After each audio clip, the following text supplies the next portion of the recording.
Hello again, YouTube. This is AmK at Purple Sky 11, and today's video is about the 2007 WWE Steroid Scandal and the role the Benoit crime played in all of that. If you're new to the channel, welcome, and please understand this video is part of a series based on information contained within the actual police files that I obtained from the Fayette County Sheriff's Office via the Georgia Open Records Act, and you can find a link to the full Benoit series in the description box below. And with all of that out of the way, let's get into the video.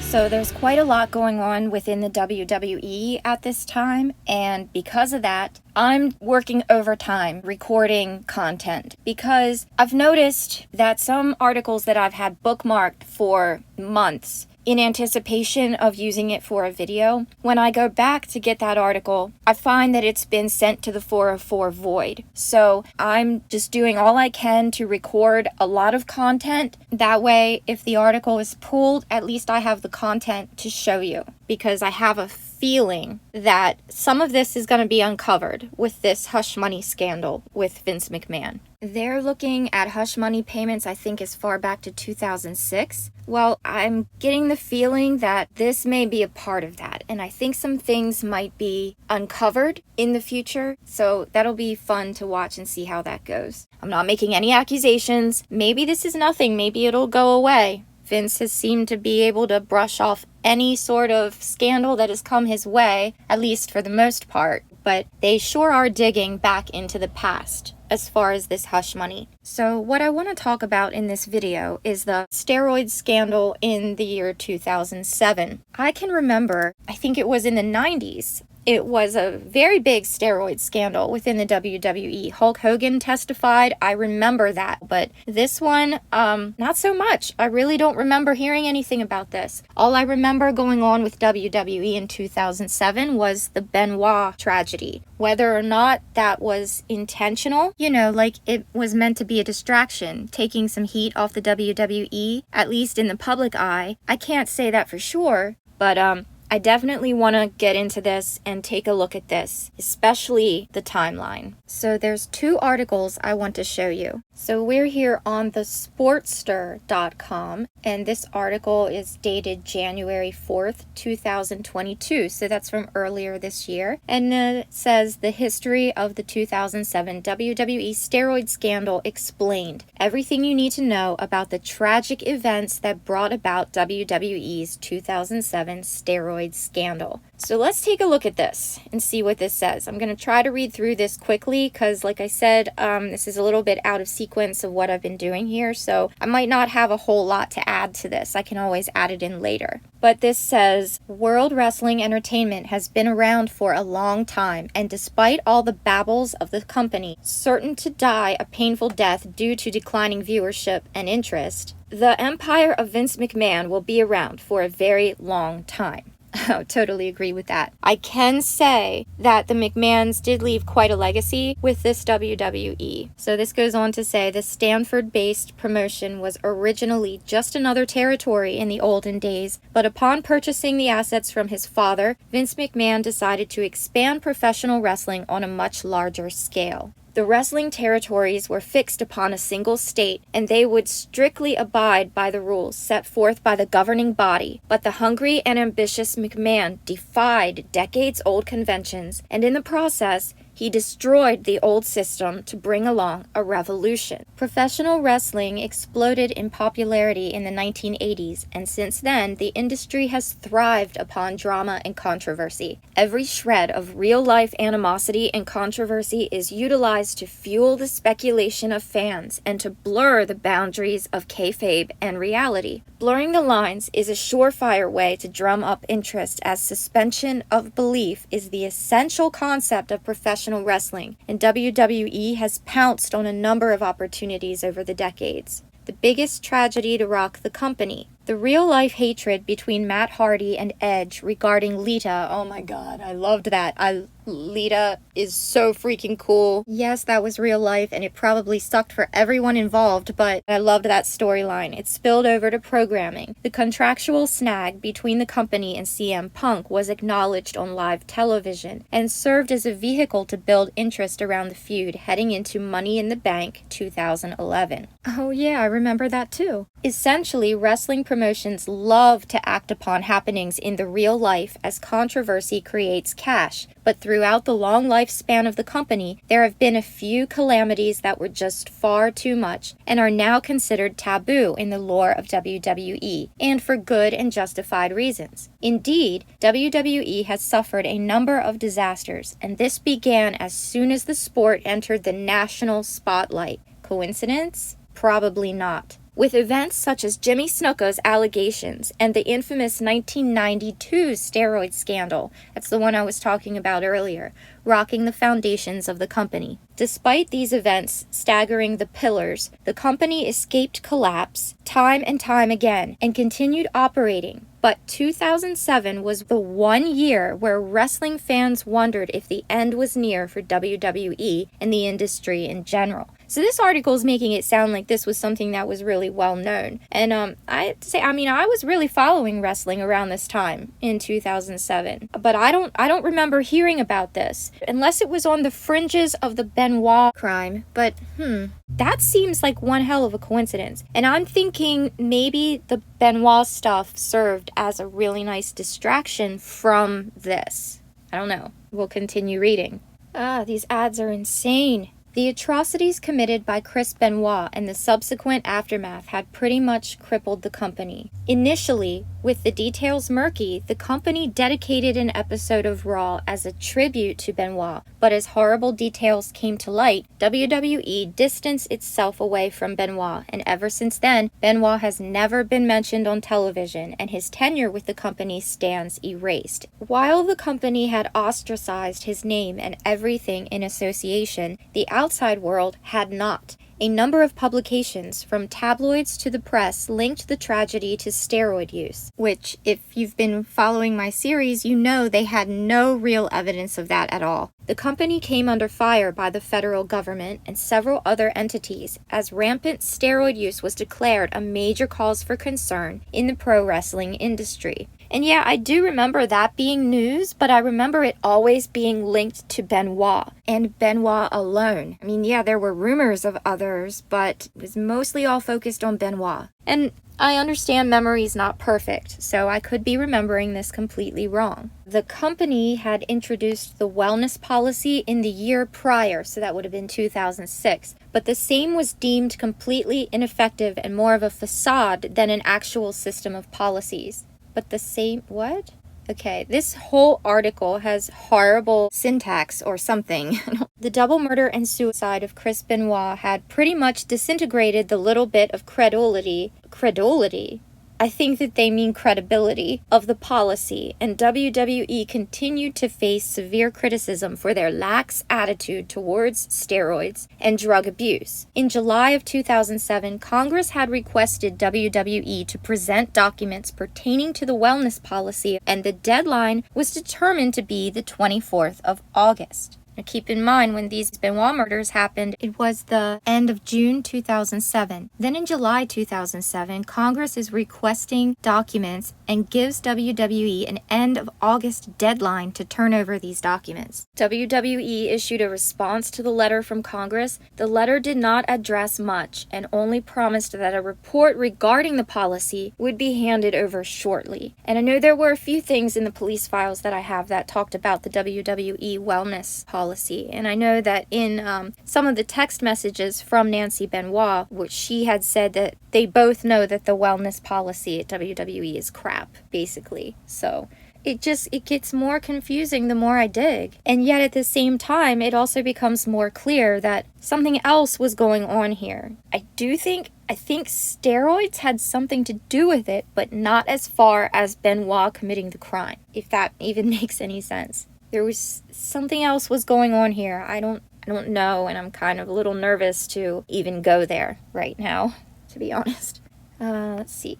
Congress had issued a second letter back in July, And while the company agreed to submit drug testing results dating back to September of 1998, the request to submit reports regarding the deaths of wrestlers was deemed impossible, as the company was in the entertainment business and therefore they did not have qualified personnel to conduct investigations. Ooh, that's interesting. So because they're in the entertainment business rather than the sports business? Oh, that's really interesting. That's definitely something to think about, but that's for yet another video.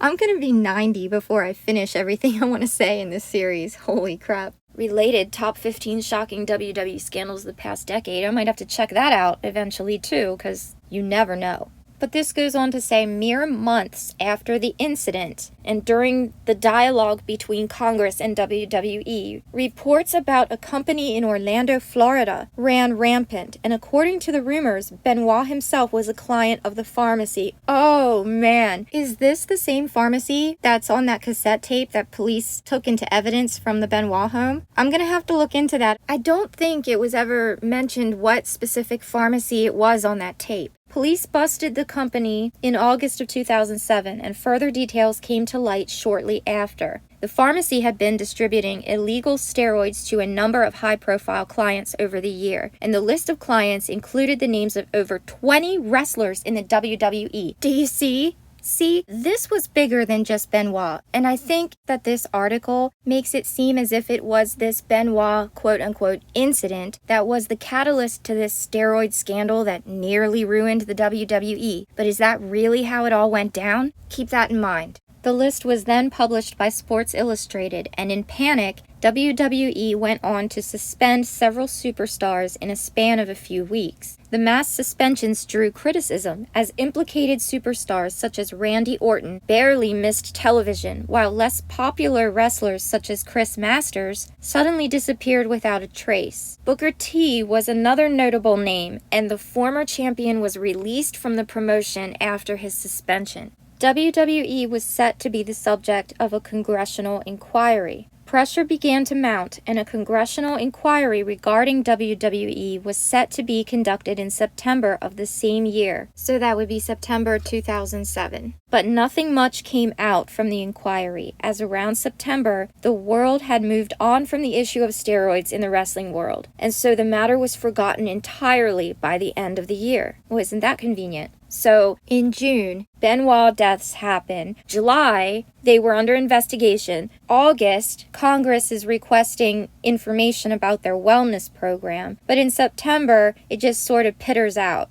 Yeah. Hush money, much? How far back are they looking at McMahon's hush money payments? Wasn't it 2006? When was this? 2007? You know what else happened in September of 2007? Sports Legacy Institute released the report that Benoit had CTE. I wonder if maybe that had something to do with why interest in steroids dwindled. I'm sure it's nothing. Yeah. Right? Nothing. WWE had survived by the skin of its teeth, but a stigma was stamped onto the professional wrestling industry, and in the wake of these events, the company decided to move away from edgy programming and adopted a more family-friendly approach to television. The transition to a milder form of entertainment hardly spelled an end to the troubles. The wellness policy drew persistent criticism, and the more recent controversy surrounded Brock Lesnar. Ooh, Brock Lesnar, the beast incarnate, who just recently, when Vince announced his retirement, walked out saying, if Vince is gone, I'm gone? What's going on here? Is this gonna be a sort of pull the pin event for WWE? Just all of these things, they're all gonna go down because they're all tied together? I would hate for that to be true, man, but the more I'm looking at this, I really don't know anymore. Lesnar, while working for WWE, had participated in UFC 200 against Mark Hunt. Better Mark Hunt than Mike Hunt, am I right? Sorry, it was right there. I couldn't let that one go, come on. Lesnar failed several drug tests in the lead-up to the fight, but WWE did not suspend Lesnar, reasoning that the policy only tested full-time athletes, and Lesnar only worked a part-time schedule. This mirrors the situation with Randy Orton, illustrating the defects in the policy. So, see, maybe Benoit noticed this was going on. Maybe he noticed some talent were untouchable, so to speak, and that WWE knew steroids were being used but didn't care, or perhaps even encouraged it, not necessarily directly, but indirectly, by exploiting the apparent loopholes in their wellness policy. And maybe Benoit really didn't like that. Perhaps that's what William Regal meant when he said Benoit took his job very seriously. And I'll put a link below where you can see that statement by Regal. This just stinks. Really stinks. That recaps the horrid situation for the entirety of pro wrestling back in 2007. It does? That recaps the horrid situation for the entirety of pro wrestling in 2007. Okay. The Chris Benoit incident had shook the very pillars of WWE, and many people speculated that WWE would face severe sanctions by Congress, as, according to most, PED and pro wrestling are almost synonymous with each other. And PED, I'm guessing, would be performance-enhancing drugs. And the company did not handle itself too well throughout the debacle. Nothing came out of the congressional inquiry, but 2007 was a dark, dark year for WWE and the entire sport in general. The shadow of the tragedy and the following events continue to haunt the industry to this day, and by all rights and accounts, professional wrestling was forever changed moving forward. And that's the end of the article. So nothing came of this congressional inquiry. And this article makes it sound like it was the Benoit crime that brought the attention to steroids in the industry. But I have another article that I want to look at that actually shows like a timeline of this steroid scandal. So let's take a look at that and see when exactly this investigation into steroids at the WWE really started.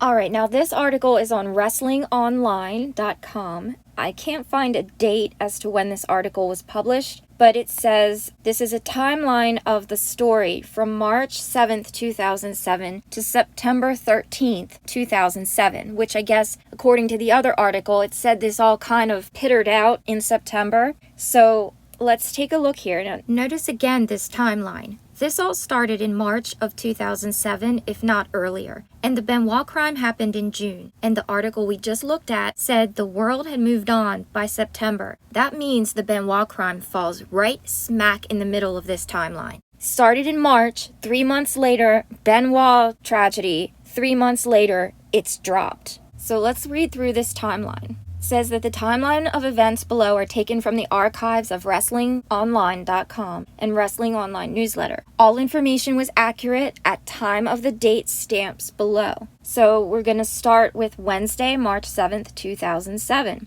Kurt Angle's name popped up in a story about a steroid sting, which features other athletes, including boxer Evander Holyfield, former MLB players Jose Canseco and Gary Matthews Jr. Okay, so this steroid scandal didn't blow up because of Benoit. According to this article, this investigation went public in March 2007 with these raids, and it was actually Kurt Angle's name tied to this sting. Imagine that. Last week, several law enforcement and prosecutorial agencies, including the DEA, IRS, Justice Department. Oh, this sounds like a RICO case. I'll put a link below to Title 18 U.S. Code Chapter 96 if you want to read more about racketeering, influenced corrupt organization laws, or RICO. And New York and Florida agencies were also involved, and I'll talk more about that in an upcoming video about the backlash of this little event here. But all of these agencies listed here stormed the offices of the Palm Beach Rejuvenation Center, a raid witnessed by writers from Sports Illustrated. Now, how is that possible? How can they witness a raid unless they knew the raid was going to take place ahead of time, so they knew to have people be there to get the scoop, you know?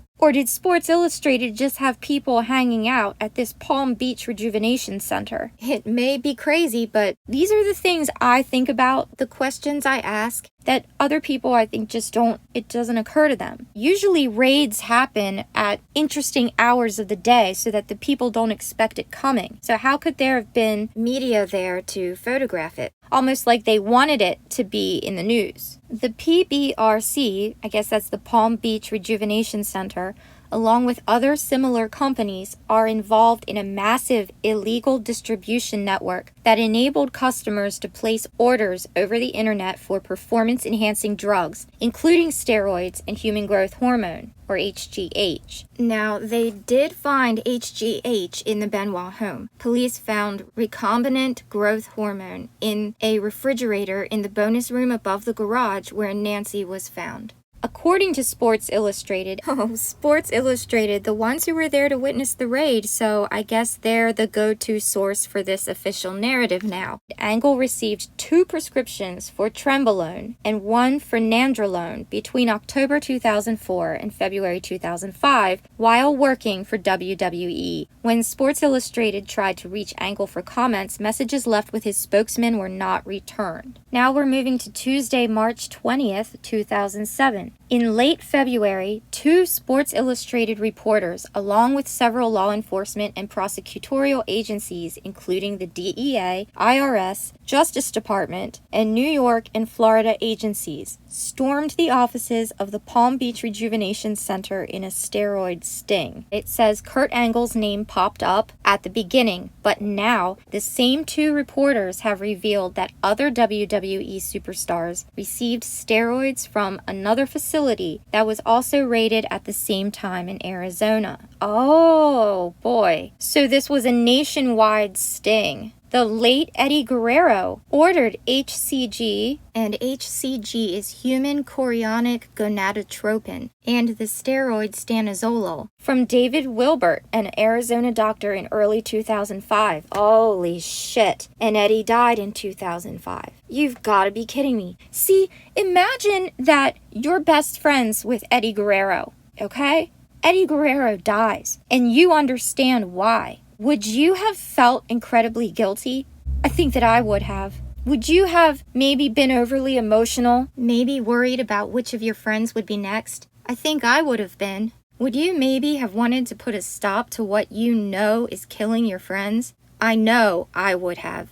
Wilbert also allegedly issued prescriptions for the steroids Nandrolone and stanozolol to Rey Mysterio. Randy Orton has allegedly received 8 prescriptions for 6 different drugs: stanozolol, nandrolone, anastrozole, clomiphene citrate, oxandrolone, and testosterone between March 2004 and August 2004. And Edge and the Hurricane received HGH, or human growth hormone. Already, that's more than they have any evidence of Benoit getting. You do understand that, right? They don't have any evidence of Benoit getting steroids. If they did, it would have been in those police files. It would have been in there as evidence to explain the cause of the crime. See, I haven't read this yet. I just wanted to record this before these articles are taken away. So I haven't vetted these articles. I don't know what it's going to say in here. This is a completely raw reaction. But none of these steroids, stanozolol, nandrolone, anastrozole, none of these were found in Benoit. None of them were found in the home. They had no evidence that Benoit was getting a prescription of any of these things because it was all dropped from the indictment against the doctor, Dr. Aston. What in the Cinnamon Toast Crunch is going on here? It says Mysterio, Edge, Orton, and Hurricane declined to comment when contacted by Sports Illustrated. In late 2005, WWE introduced the wellness program that takes action against those individuals who abuse any kind of steroids. In late 2005. So that would have been, I guess, after Eddie's death, huh? Or was it before? I'll check and put a screenshot here. Which came first, Eddie's death or the wellness policy? Alright, so Wednesday, March 21st, so this is the next day. In a follow-up from yesterday's Sports Illustrated bombshell about 4 current WWE superstars receiving steroids, World Wrestling Entertainment has, and that's another thing, oh my god, damn it. This is March 2007. This stuff is being blown open. Do you see Benoit's name?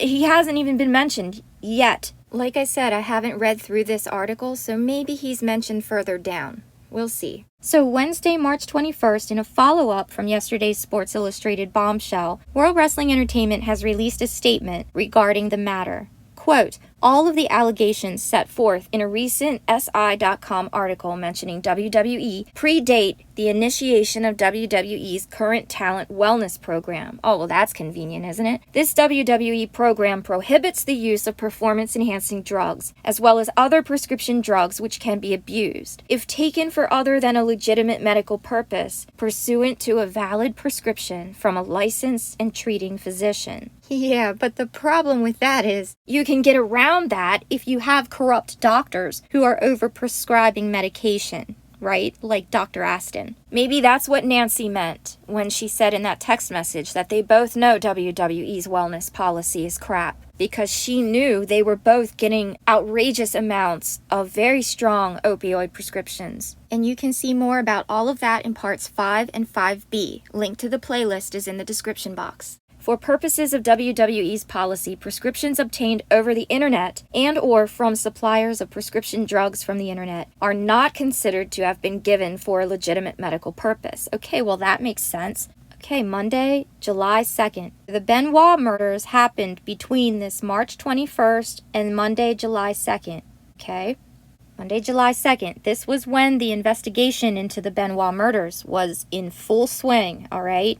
A news report on WAGA-TV in Atlanta yesterday reported that from the medical records that the DEA confiscated from Dr. Phil Aston's office, it resulted that 7 former WWE, WCW, and ECW superstars received steroids and painkillers prescriptions from the doc over the past few years. These are Lex Luger, Marcus Bagwell, Johnny Grunge, Mark Jindrak, Bob Holly, Rey Mysterio, and Chris Benoit. But if you've been watching my series, then you already know that steroids were not included in the final indictment against Dr. Aston. He was only charged for conspiracy to prescribe opioid medication. This says Nancy Benoit's name was also on the list. And yep, that's true. Both Chris and Nancy were named in the indictment, but it didn't have squat to do with steroids, and you can see all of this for yourself in Part 5B of my series. Aston's attorney said numerous times on television and on print that the doctor never prescribed anything illegal to Chris Benoit. The doc is also being investigated in the death of former Public Enemy member Johnny Grunge, who passed away on February 16th at his residence in Peachtree City, Georgia. Aston pleaded not guilty when he was arraigned last week. His attorney said that, depending on the outcome of the investigation, he might change it to a guilty plea and bargain with the federal government. Oh man. So Saturday, July 14th. AOL-owned TMZ.com is running a story about WWE wrestlers making use of the drug Soma, a powerful muscle relaxer. And they did find prescription bottles of Soma prescribed both to Chris and Nancy Benoit in the home when they carried out the search warrant. Former WWE diva Terry Runnels, ex-wife of Dustin Goldust Runnels, told the website that the boys in the back eat Somas like candy. She added, "I've personally seen a WWE superstar nearly die right in front of me after taking 13 Somas while still behind the wheel of his car." WWE eventually replied to the posting on the TMZ website saying that the abuse of drugs and steroids in WWE is unacceptable. However, the company cannot account for the, quote, poor personal decisions a small minority may make outside the workplace to undermine these efforts, end quote. Whoa.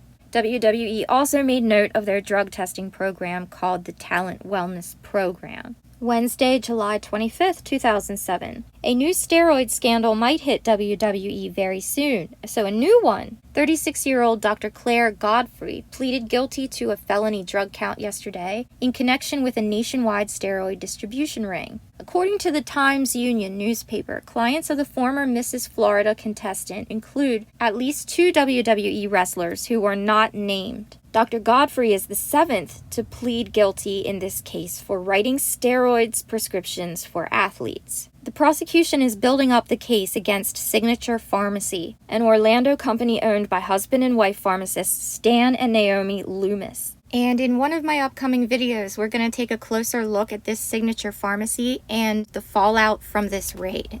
Authorities say that if the case against Signature ever goes to court, Dr. Godfrey would be one of their star witnesses. The Times-Union newspaper also confirms that Chris Benoit obtained steroids that allegedly were signed by Dr. Gary Brandwine, a South Florida doctor also under indictment in Albany in the same case. The prescriptions attributed to Brandwine were delivered to Benoit in 2005 and 2006, according to shipping records reviewed by the newspaper. Authorities are continuing to examine how many pro wrestlers may have received steroids from Signature Pharmacy. Alright, I've got something to say here. First of all, none of this is mentioned in any of the documents that I have. In over 400 pages of investigator summaries and evidence gathered during the Benoit investigation, there was no mention of Signature Pharmacy, no mention of Dr. Brandwine, and no mention of shipping records that proved that Benoit was receiving steroids. It says up here at the top that the information was factual at the time of the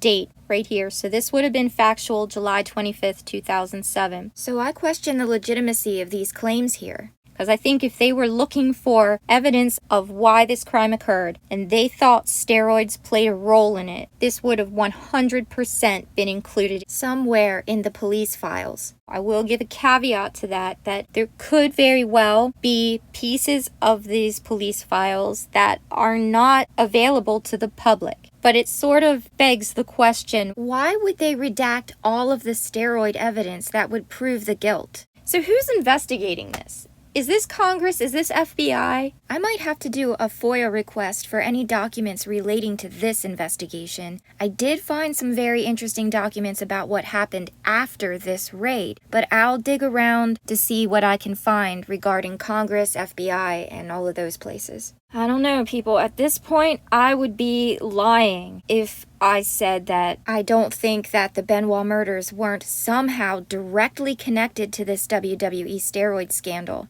No, somehow it's all connected, but maybe not in the most obvious way. What's really going on here? It just almost feels desperate that they're trying to desperately attach Benoit's name to this, but it just always falls apart when you actually take a look at the evidence. And it's just very interesting timing that all of this started happening right before Benoit's death and then filtered away after his death. So now, 3 days later, Saturday, July 28th, 2007, 2 congressmen who pushed to open steroid hearings into MLB, or Major League Baseball, have requested that WWE provide its wellness program records and results for the superstars that have been tested. Vince McMahon, chairman of WWE, was given until August 24th to turn over all records. The move was pushed by Representative Henry Waxman, the chairman of the House Committee on Oversight and Government Reform, and Tom Davis, its ranking minority member. Ooh, I'm going to be looking into those guys. WWE will need to provide documents to the committee and the investigation team. This was reported by ESPN earlier today in the aftermath of the Chris Benoit double murder-suicide last month. Quote, the tragic deaths of World Wrestling Entertainment star Chris Benoit and his family have raised questions about reports of widespread use of steroids and other performance-enhancing drugs by professional wrestlers, the congressman wrote. See, so now in July, the story is that it was this incident with the Benoits that have raised questions about widespread use of steroids. But even this same article starts out by saying it was Kurt Angle's name that was originally connected to these steroid distribution raids. So this congressman goes on to say, these allegations, which include first-hand reports of steroid use by prominent former wrestlers, have swirled around the WWE for over a decade. Investigations by journalists have described a culture of performance-enhancing drug use in professional wrestling, high fatality rates among young professional wrestlers, and an inability or unwillingness of WWE to address these problems. WWE spokesman Kevin Hennessy said, we are reviewing this letter and will respond accordingly. You can read the 3-page letter submitted by the Congress here. And well, that, if it was a hyperlink, it's gone now, but I am going to be looking that up as well. Wednesday, August 15th, 2007, the United States Congress contacted TNA Wrestling regarding the use of steroids and other illegal drugs by professional wrestlers. The company joins WWE, who are under the microscope, in order to submit information regarding the drug testing and what measures are taken to ensure the safety of their wrestlers. Congressman Cliff Stearns has joined the subcommittee's chairman, Bobby Rush, in overseeing this topic. In their letter to TNA President Dixie Carter, It was asked if the company implemented something similar to WWE's wellness program, and if so, to submit all related documents. You can read the letter sent to TNA here. And that link doesn't work either. Thursday, August 16th, 2007, World Wrestling Entertainment Today issued a reply to the letter the company received from the Congressional Energy and Commerce Committee's Subcommittee on Commerce. What? The Congressional Energy and Commerce Committee's Subcommittee on Commerce, Trade, and Consumer Protection late last month that requested WWE to turn over all documents related to the wellness program for review. The letter, published by WWE, drawn up by WWE's leading attorney Jerry McDevitt, does not disclose any information regarding results and is only the cover letter. WWE states that most records are in the hand of Dr. Black, the administrator in charge of the wellness program, and they have asked him to prepare a response of his own to provide records as requested. You can read the letter here. I want to read the letters.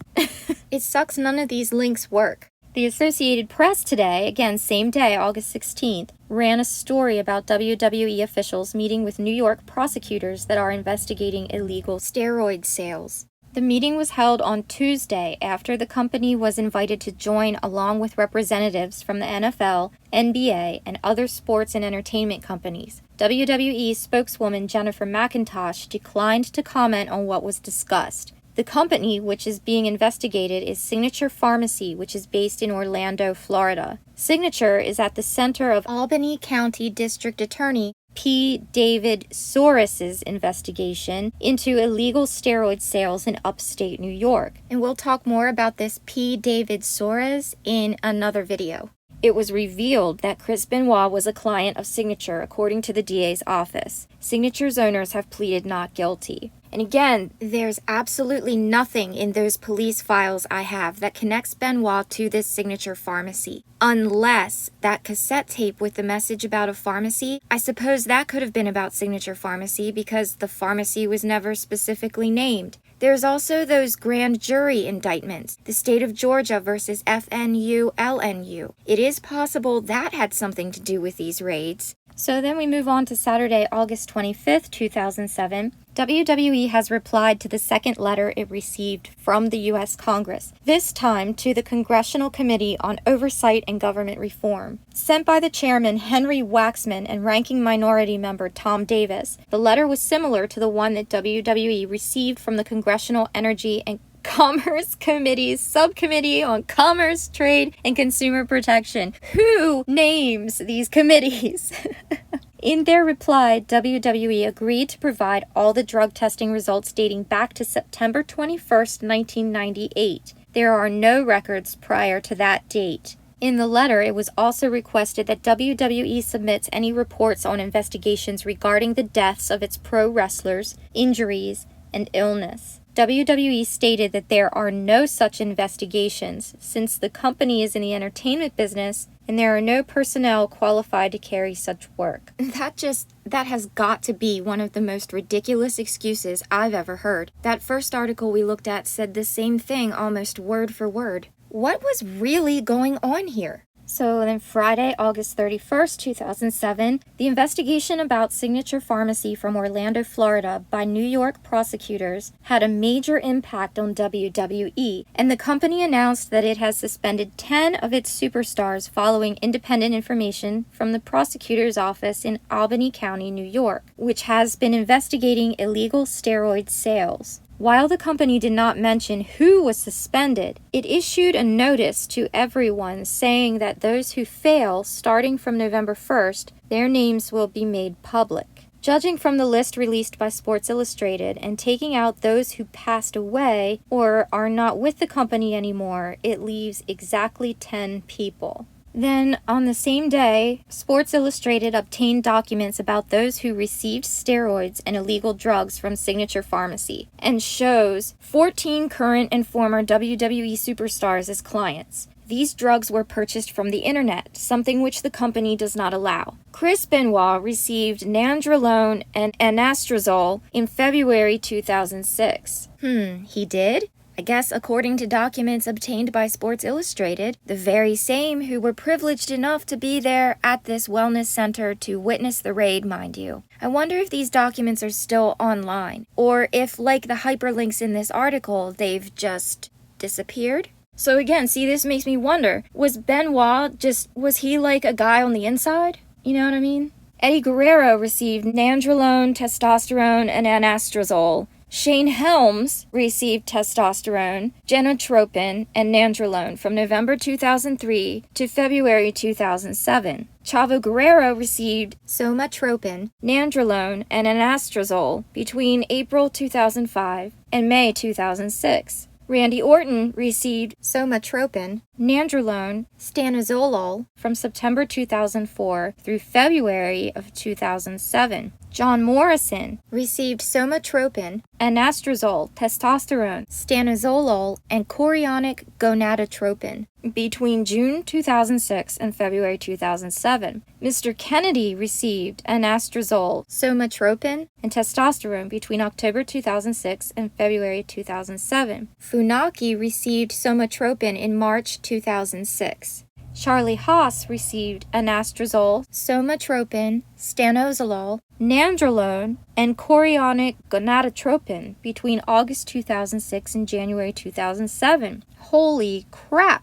Umaga received somatropin between July and December 2006. William Regal received stanozolol, somatropin, genotropin, and anastrozole. Edge received somatropin, genotropin, and stanozolol between September 2004 and February 2007. Former wrestlers within the company, including Crush, Slyvan Grenier, I think they mean Sylvan, received nandrolone, testosterone, and somatropin in December 2006, and somatropin, nandrolone, genotropin, and stanozolol starting in February 2005 through July 2006, respectively. Then again, also on the same day, August 31st, apparently a lot happened that day. According to the New York Daily News, the House Subcommittee on Commerce, Trade, and Consumer Protection will be holding a session about the use of drugs in wrestling at the end of September. WWE spokesman Kevin Hennessy said that WWE would comply if they are asked to attend the hearings, but so far, no request has been received. WWE received 2 letters in late July, with the other one being from the Congressional Committee on Oversight and Government Reform, and the company was asked to submit all documents related to their wellness program, including testing procedures and results. So if this was done in congressional committees, then this means there should be FOIA documents available. I'm gonna get those documents. See, I didn't request anything from the government. The highest government I went to was the Georgia Bureau of Investigation's Crime Lab, because I didn't think the Benoit case went that high up on the government ladder. But if these documents are available, I'm going to get them. The news of WWE's suspensions made it on most major media outlets. CNN, Fox News, Yahoo, Associated Press, CBS, USA Today, New York Times, Sports Illustrated, New York Post, Atlanta Journal-Constitution, and many, many other local and foreign news outlets all posted this story. Foreign news outlets, even! Holy crap! The coverage of this news was the biggest wrestling-related since the Benoit family double murder-suicide back in June. While usually any kind of advertisement is good advertisement, this kind of publicity is something that WWE wants to stay away from, since the news basically made the wellness program look useless, as most of the online purchases of the drugs by the superstars were done after the testing was initiated. The company has defended its wellness program vigorously, both in print and on television, after the Benoit case, and everything they said about their program was basically destroyed by these findings. See, this is what makes me think something bigger was going on here, because it almost seems like the WWE, all of it was going to fall. And it seems as if what happened with the Benoits made all of that go away. What the hell was going on? What did the Benoits know? Saturday, September 1st, 2007. There is one casualty in this steroid case so far, and Mike Bucci, otherwise known as Simon Dean, has been fired from the company. Although Bucci's name didn't surface in the Sports Illustrated list, the New York Daily News released his name yesterday as one of the clients of Signature Pharmacy, the company under the microscope by New York prosecutors. Bucci decided to hang his boots and get involved with the management side of the company, and first was assigned to Deep South Wrestling as Booker, and then was promoted to the Talent Relations Department. Sunday, September 2nd, 2007, WWE attorney Jerry McDevitt has confirmed that another suspension was handed out in connection with the Signature Pharmacy drug ring investigation. McDevitt added that one of the 11 will be having his second suspension, meaning he will be out of action for 60 days without pay. According to the wellness program, there are 3 chances. First time you get suspended for 30 days, second for 60, and the third is a contract termination. The other 10 will be suspended for 30 days without pay. There will be no more suspensions in connection with this case. See, all of this is just so weird. Then Dave Meltzer of the Wrestling Observer is reporting that all those that received suspensions were flown to Stamford, Connecticut for a meeting with the chairman, Vince McMahon, at the WWE headquarters. All 10 reported to the meeting except for the 11th superstar, whose name wasn't mentioned yet, because apparently he missed his flight. Oh, the irony. So I wonder who that was. And on the same day, the folks at PWInsider.com are reporting that a meeting was held with the SmackDown and ECW superstars yesterday before the television tapings. Stephanie McMahon and John Laurinaitis, who are in charge of talent, informed the wrestlers that the company will be testing for marijuana use as well, and if they get caught, they will be fined at least $1,000. They will also test for anti-estrogen drugs, which is usually taken to decrease the after effects of human growth hormone and steroid use. And finally, they will also be testing those individuals who would be hired prior to the actual signing. Well, that's a good idea. It's messed up how it took them so long to get this shit together. Alright, let's see what happened on Tuesday, September 4th, 2007. Former World Heavyweight Champion Batista has issued a statement on his official website about the reports of his name being listed as a client of Signature Pharmacy. ESPN.com was the one who originally listed his name. Quote, I categorically deny a report on ESPN.com and repeated by other media outlets that I am or ever have been a customer of Signature Pharmacy of Orlando, an online pharmacy company that is a target of an investigation by the Albany, New York District Attorney's Office. I am being tested regularly by the WWE, and I am in full compliance with the WWE Wellness Program. I regret the inaccurate reporting, and I will do all I can in the future to stop any publication or anyone from making such false accusations. End quote. Batista is said to be looking into legal action against ESPN and the others who falsely reported his name. Interesting. And meanwhile, Chris Benoit wasn't around to make such a statement. Thursday, September 6th, 2007. Several readers sent us a link to an article by the Palm Beach Post that covers the Signature Pharmacy investigation and those who got busted for purchasing illegal drugs through the company. In the article, it was revealed that an employee of the clinic named Misty Waldo sent overnight packages to both Paul Big Show White and Ric Flair. Woo! White and WWE did not respond to a request for comment, according to the article. Investigators also did not specify what items were in the packages. If the report is true, Big Show and the Nature Boy would be the latest 2 wrestlers tied to the clinic, which is under investigation by New York prosecutors for illegal distribution of drugs and steroids online. White left WWE late last year, while Flair gave notice to the company last month. You can read the article here. And no, I can't, because the hyperlinks in this article are all dead. Thursday, September 13th, 2007. There have been a lot of discussions lately suggesting that Booker T and Sharmell have both quit the company after Booker T's name surfaced on the client's list of Signature Pharmacy. After McMahon ordered a meeting with all the superstars who were suspended, Booker T failed to show up after missing his flight to Stamford. Well, at least there's one mystery solved. It was Booker T who missed the flight. And this says, Booker is rumored to be the one who is being suspended for 60 days. Dave Meltzer of The Observer reported last week that Booker has quit the company along with his wife, although no official confirmation from any of the 2 sides was announced. Both of their profiles are still visible on the WWE.com website, and usually that section is the first updated when a wrestler is fired or released. The 42-year-old former 5-time WCW champion has enjoyed a nice run lately and wrestled Triple H in his return match at SummerSlam last month. If Booker and his wife were to come back, their return would be sometime in November. Interesting. That's the end? Well, the other article did say that by September of '07, everyone lost interest in this steroid scandal, so I guess that's the end. For now. But that's all I have for you today. If you like what you see and you enjoy the content, please consider supporting the channel at the Cash App link in the description box. And while you're down there, don't forget to like and subscribe, share with anyone you think might be interested, and be sure to hit that little bell so you receive notifications when new videos drop. As always, thank you for watching. This has been AMK at Purple Sky 11, and I'll catch you on the next one. Bye!